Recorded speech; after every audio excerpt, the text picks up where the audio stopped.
Итак, молитва – это внешняя конструкция, которую человек изобрел, чтобы контролировать реальность. Чтобы контролировать реальность. Вот эти древние способы молиться, ну такие не древние, а не такие древние, основаны на том, что есть Бог, у которого нужно что-то просить, есть какой-то правильный способ просить, если я ошибусь, я не получу, если я буду слишком горд и слишком хорош, то я этого не получу, потому что можно обидеть Бога тем самым.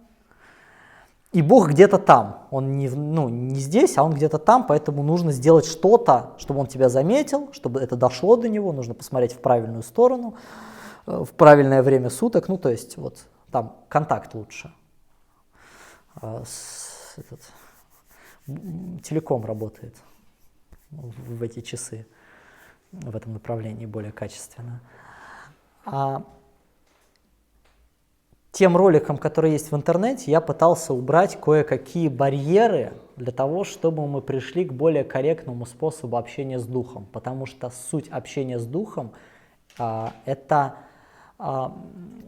мы рождаемся, уже начинается это общение. Вот мы глаза открыли, все, сознание вместе с телом слилось, совместилось, и началось это общение. Сделать это общение осознанным, конечно, желание каждого человека. Но чтобы это общение могло работать, нужно планомерно убирать из него иллюзии, искажения. Первое искажение, о котором был посвящен ролик, это то, что Бог где-то там. Нет, Бог здесь, в тебе, вокруг тебя, везде. Поэтому самый простой способ убрать это искажение — добавлять слово «внутри». Вы обращаетесь к Богу, говорите «внутри». Там, Господи, внутри меня. Для чего это нужно? Это нужно для того, чтобы постепенно сознание начало привыкать к божественности всей вашей сути. Для того, чтобы тело стало понимать, что вы включаете его в духовный процесс. Чтобы каждая клеточка осознавала присутствие Бога в ней. Чтобы происходила сонастройка с вот этим потоком. Через тело течет Бог.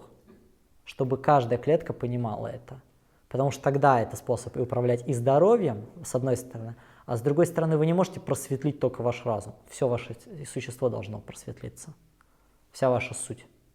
И это самый простой способ обрести слияние с Богом, это просто добавлять слово «внутри», потому что это так просто, и это настолько корректно. Это просто возвращение к корректности.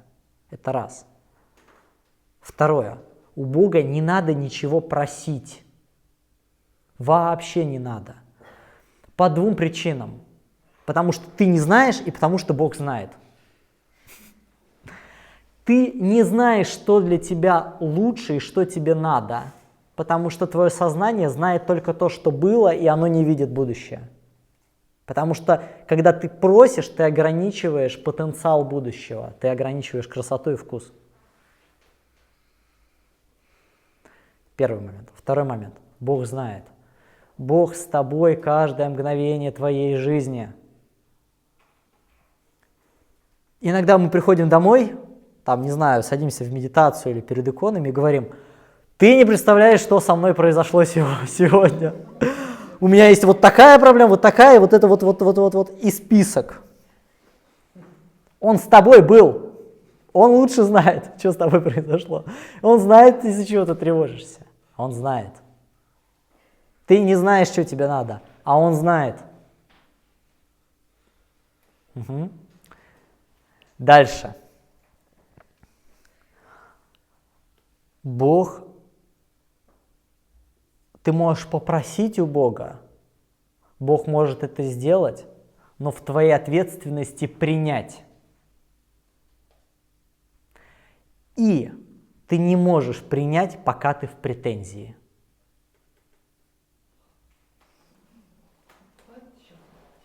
Нет, мир слишком плох, жесток слишком.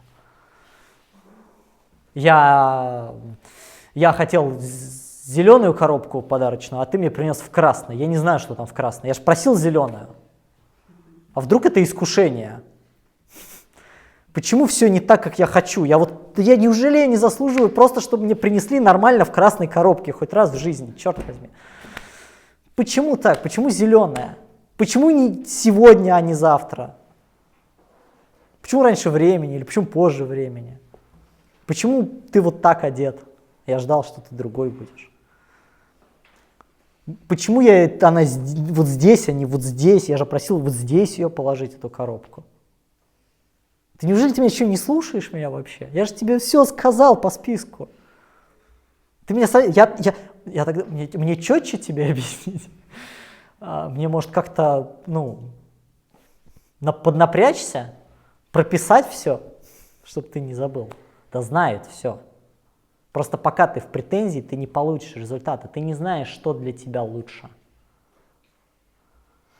Во-первых. Во-вторых, когда ты вибрационно недоволен жизнью, ты не можешь впустить в себя благо. Через тебя не течет поток блага. Это очень просто. Это просто резонанс. Если ты находишься вот здесь, вот на вибрационной шкале, то ты не можешь получить радость, потому что ты весь вот здесь, в печали. Твоя ответственность подняться. Ты получаешь то, в чем суть тебя. И последнее. А зачем вообще просить? У нас есть гипотеза о том, что жизнь это работает по принципу мне что-то надо, я что-то требую, я что-то получаю. Как ребенок, вот он там кричит, родители что-то ему дают. Это иллюзия. В жизни нельзя ничего получить, попрося. В жизни можно позволить произойти, потому что все то, что вам надо, стоит в очереди. В очереди. Но только вот в ту дверь, а мы ждем отсюда. И пока мы ту дверь не откроем, там будет копиться это все. А мы будем говорить, где же? А та дверь – это радость, а вот эта дверь – это претензия. Вы где в своей вибрации?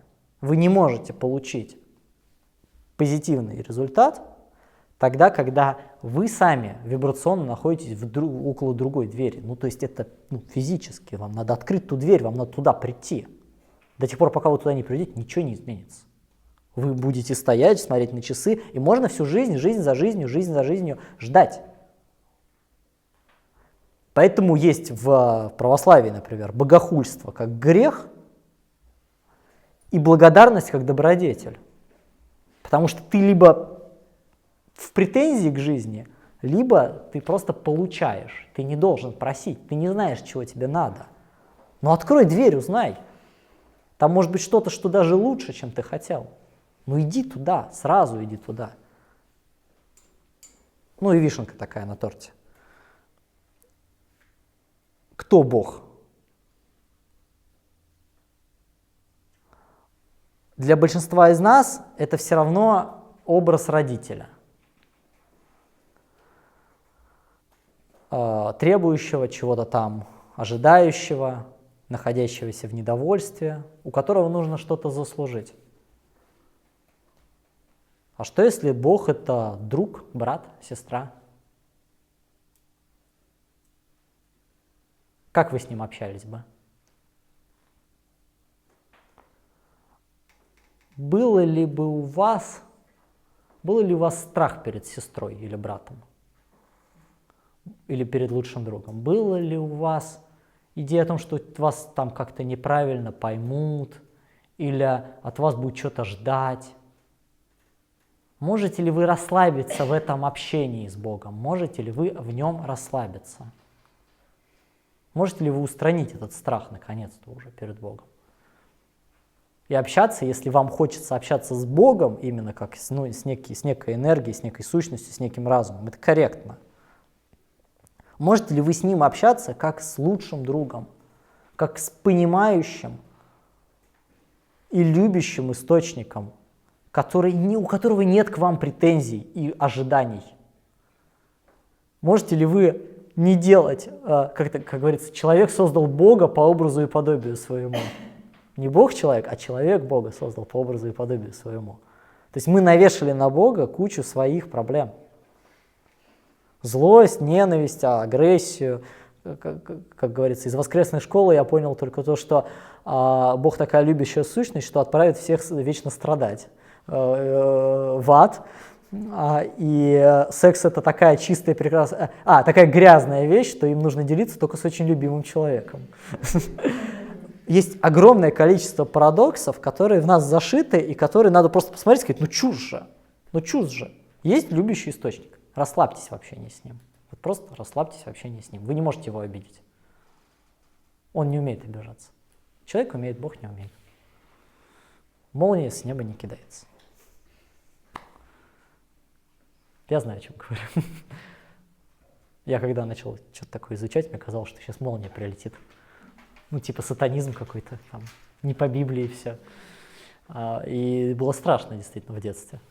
Ну, я так религиозно воспитан был. Пока молния не прилетела. Вот. Пора бы уже выходить из... Вот это принципы молитвы, принципы общения с Духом. Здесь их можно еще как-то развивать, но вот эти точки, которые я указал, они позволяют сделать это более корректным общением. Он внутри вас, он суть вы, он знает то, что вам нужно быть готовым получить, не нужно просить, не нужно быть расслабленным, не боясь что-то сделать не так. Это просто ваш брат с другой стороны завесы. Там, тут, везде.